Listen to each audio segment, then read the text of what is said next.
Bom, tá, e aí? A temperatura vem subindo, o que a gente pode fazer? Bom, o que a gente pode fazer só tem uma solução aí. Diminuir a quantidade de gases na atmosfera, né? E como que a gente faz isso? Ou emitindo menos, ou sequestrando esses gases, digamos, né? E aí vem toda a questão de a gente vem acompanhando aí há muitos anos, né? Desde lá atrás, protocolo de Kyoto, aí a Acordo de Paris, esse ano teve a COP26, né? Só para citar alguns aí, que é justamente os encontros onde os países discutem quais são as soluções que a gente poderia ter, quais são as metas de redução de cada país, para que possamos impedir que essa temperatura aumente muito e traga verdadeiras catástrofes para o planeta. E aqui não é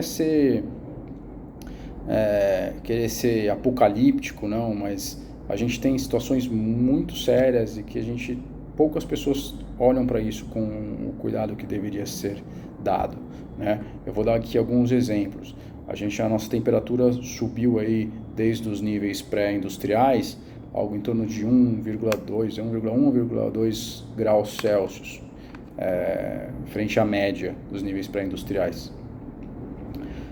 As projeções é que se essa temperatura subir 2 graus,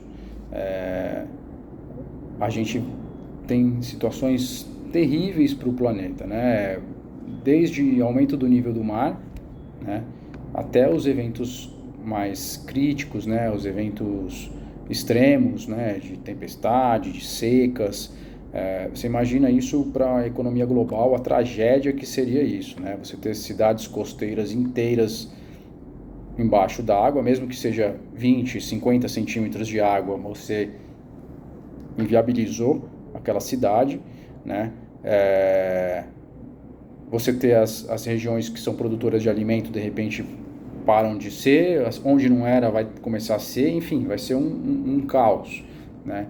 Então, isso são algumas das consequências que o aquecimento global pode trazer para as nossas vidas.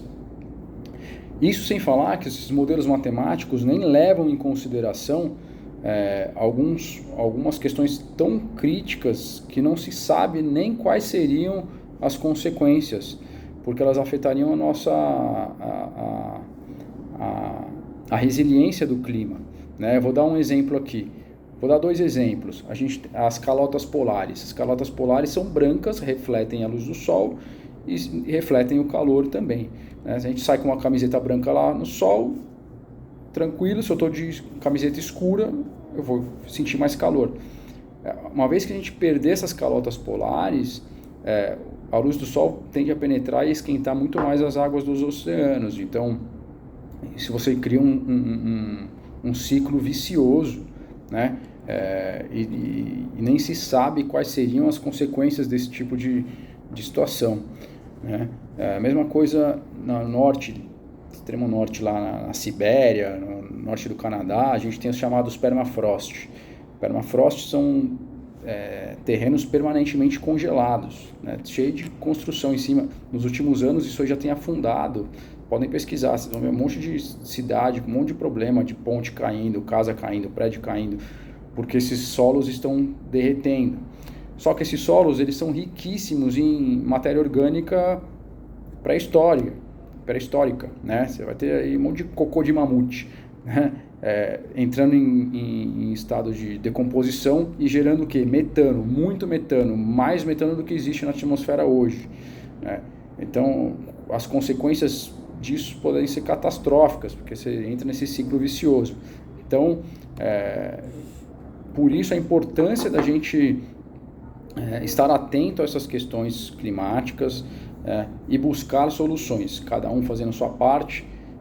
Os governos estão aí brigando, colocando metas, enfim, de não desmatamento, de redução de gases com novas tecnologias, enfim, e as empresas estamos aí enxergando isso e tendo que fazer o nosso papel. E é para isso que a gente lançou aí a linha Mais Green.